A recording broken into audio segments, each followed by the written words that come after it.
Brooksfield, are they any good? Now, because here at Opus Partners we work with over 58 developers right around the country, investors often ask, what do you think of? Insert developer name here. And one of the ones that you guys specifically asked about is Brooksfield. So you're going to get an honest review of what we think of them today. Now let's address any biases. You need to know that Ollie and Viddy, who own Brooksfield, actually used to own part of Opus Partners, though they don't anymore. Now we have recommended some of their properties in the past and we still recommend some of their properties today. And I'm pretty good friends with them too. Now that does mean I've got an incentive to say, they're such good guys, go buy a house off them. I'm not going to do that. This is going to be an honest review based on facts, my honest opinions about how the properties stack up as an investment. Because the truth is, they're not the right fit for every investor. So, who are Brooksfield? Pretty young company, only around for the last 2 years, but in that time they've completed a mammoth 48 projects. They've come out thick, they've come out fast, primarily building in Christchurch City. And the main differentiating factor about them is their design. So they do focus primarily on heritage houses with some modern townhouses as well. Now let's dig into the pros and cons so you can decide whether you should buy an investment property off them. And you know what? Let's go look at some of their properties. So we're about to go to this Brooksfield development in Edgware, Christchurch, and one thing I really want you to take note of is that Brooksfield are actually designing different types of townhouses. So the one we're seeing today is part of what they call their Heritage Collection. I'll give you another example. Here are some properties that are inspired off some pretty colourful houses over in Cornwall, England. And in fact, there's an interesting clip about the colour from the show that Brooksfield came on, The Deal. Here's that clip now. Love the colour scheme there. Vinny, did you come up with that yourself? I did, thanks, Slade. Yeah.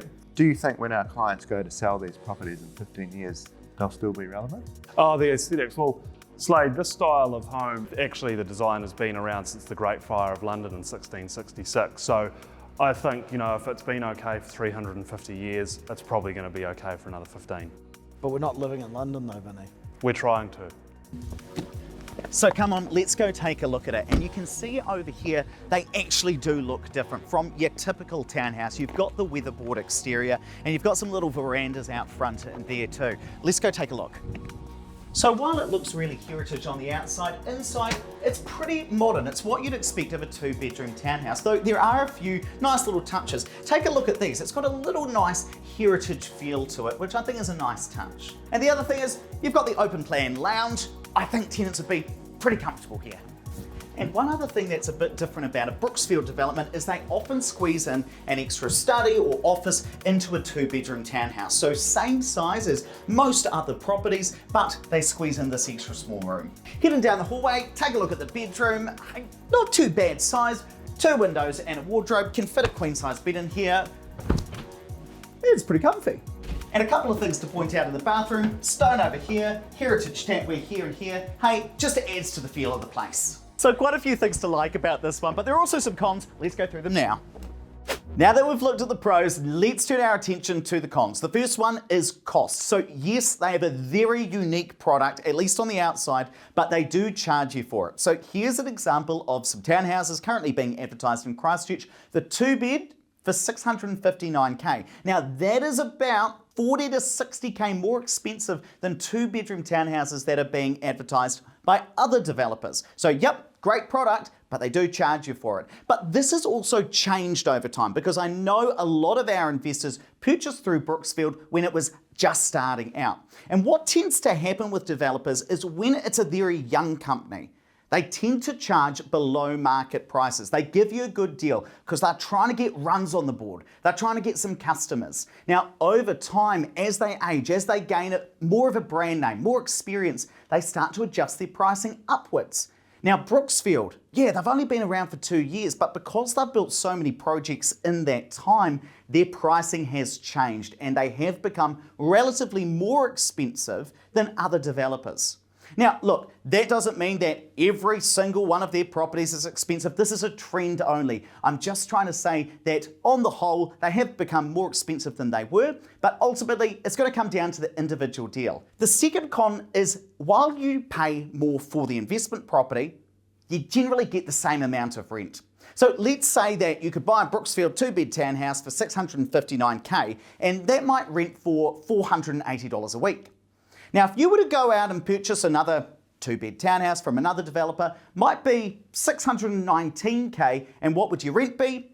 Probably about the same, $480. So you've got higher mortgage costs, not necessarily getting any more rent, and that means poorer cash flow on some properties. Now, you might be wondering, well, why is there no difference in the rent? Here's the thing, renters are very practical. What do they care about?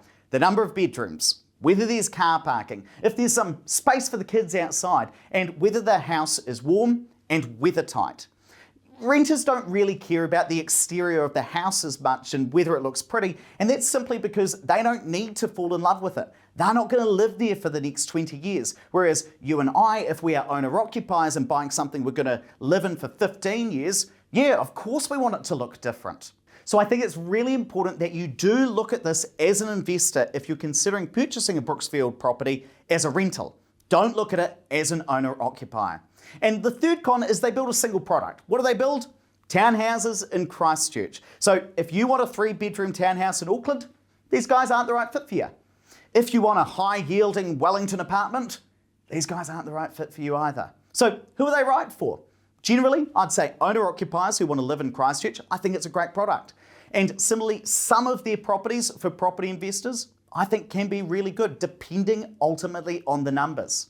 Now, who are they not the right fit for? Yep, some property investors if the numbers don't stack up, but primarily yield-focused investors. So if you're the sort of investor who's got a bit of cash, got a bit of wealth, and you want to earn a passive income from your property portfolio, look, you probably want to be investing in dual-key apartments. You don't want to be investing in 2-bedroom townhouses in Christchurch. If you wanted to grow your wealth though, then this could be a good option for you.